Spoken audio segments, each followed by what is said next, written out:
Now.org, The War and Peace Report. I'm Amy Goodman. The killing of Trayvon Martin has brought renewed scrutiny to Florida's controversial Stand Your Ground law.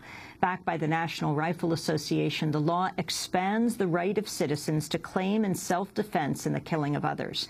More than 20 states have similar measures in place. Now Oklahoma is poised to become the first state in 7 years to let residents openly display handguns in public.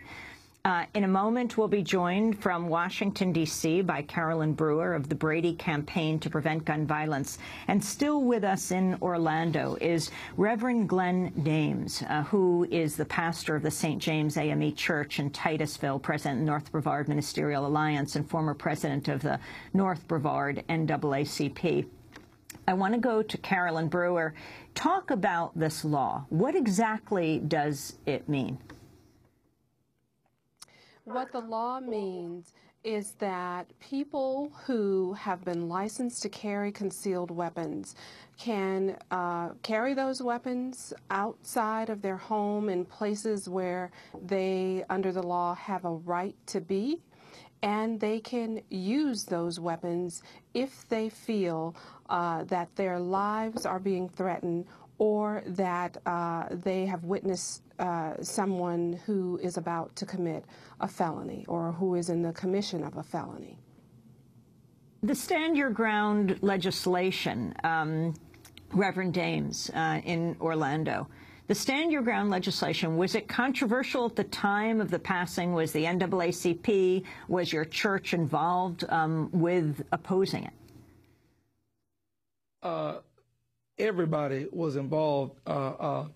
Most of the people in the community were always up in rage about this particular law because we seen it as what some have dubbed it, the John Wayne law, which means that you can carry a gun and kill anybody at will, and that the burden of proof then no longer lies with you to prove that you felt threatened.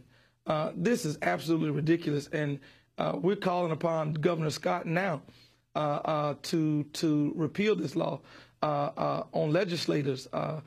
You heard earlier Representative Mia Jones say that the Black Caucus, the state Black Caucus, black legislators was going to work hard to repeal this law.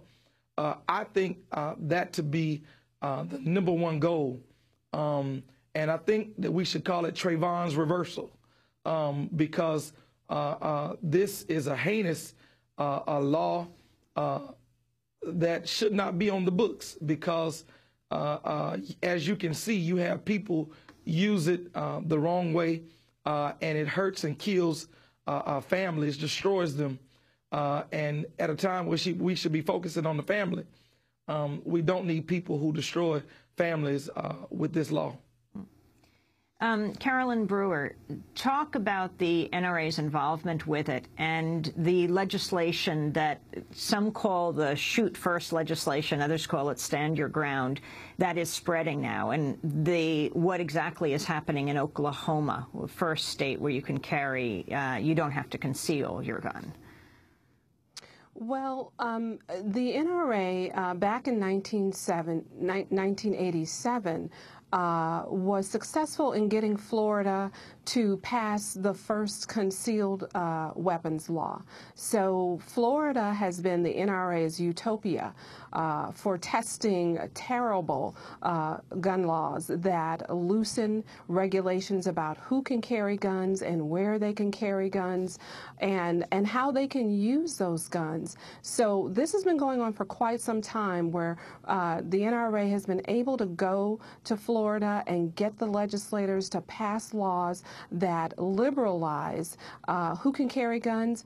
And what we've seen on a practical level in Florida is that just a year after the Shoot First law was enacted, you had an expose by the Sun Sentinel that found hundreds and hundreds of people who had these concealed carry licenses were people who had criminal backgrounds. They had arrest and had pleaded guilty to assaults, burglaries, child molestation. So you're talking about people who are dangerous, people who are violent, and yet just within a very short time after the law was passed, Florida had hundreds and hundreds of these people with these licenses to go out and kill somebody else. And pretty much it was their word against the other person's. And you know, in the case of Trayvon, he is not alive, but there certainly are other witnesses, and there certainly are many circumstances to indicate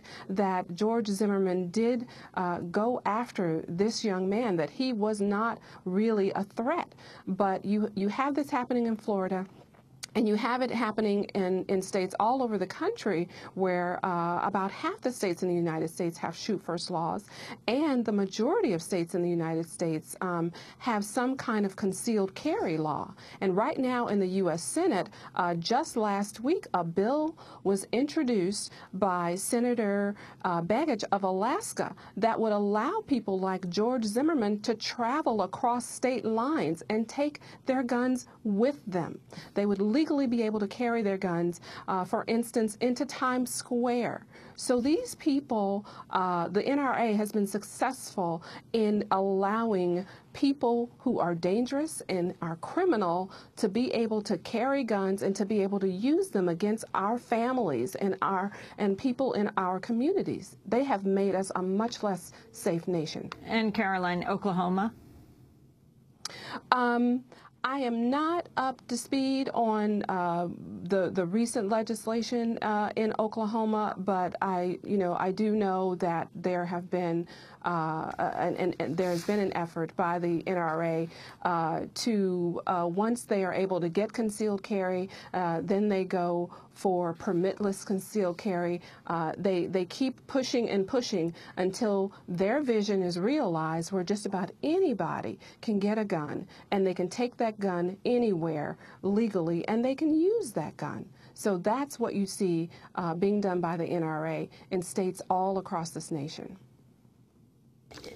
Reverend Dames, there's going to be a town hall meeting tonight. Is that right? It's being held by the NAACP at the Allen Chapel AME Church on Olive Street in Sanford. Talk about what your plans are here on in, what you're calling for, what actions are being taken in Florida. Well, Amy, there is a rally and a public forum tonight. As you stated, sponsored by the Seminole County, which is the home incident county branch of the NAACP at the Allen Chapel AME Church. As well, there's also, of course, a major rally on Thursday with Reverend Al Sharpton at Shiloh Baptist Church in Sanford. And there's, of course, scattered rallies in between those times. And as well as Monday coming, the 26th, there's a major rally again at City Hall in Sanford. I'm going to pull that permit today, as a matter of fact, on behalf of our organization, to have this rally. We want George Zimmerman brought to justice. He's a racial profiler. Amy, I'm not sure if you know, but some more 911 tapes were released, and come to find out that George Zimmerman, in the months leading up to this tragic death of Trayvon Martin, George Zimmerman identified 4 times a suspicious black male, which in my mind makes him a racial profiler. For those who say race is not an issue in this particular piece, it's not the only issue, but rest assured it is an issue. As well, he always referred to them as suspicious. The majority of times, every time he says something, it's always a suspicious black male. That tells me, in my mind, that George Zimmerman was on a hunting trip, and he was looking to hunt him, what some have heard him say, or say that they heard him say, a coon, in essence. He had these feelings, and for those who try to dismiss them, is unfair and also an insult to Trayvon's memory. He was racial profiling, and he finally found him a victim in Trayvon Martin, in which he gunned down needlessly and did not care about Trayvon or his family, as you can hear the 911 caller say. Reverend Glenn Dames, I want to thank you very much for being with us, pastor of St. James AME Church in Titusville, right near Sanford. And I want to thank Carolyn Brewer as well, Director of Communications, Brady Campaign to Prevent Gun Violence.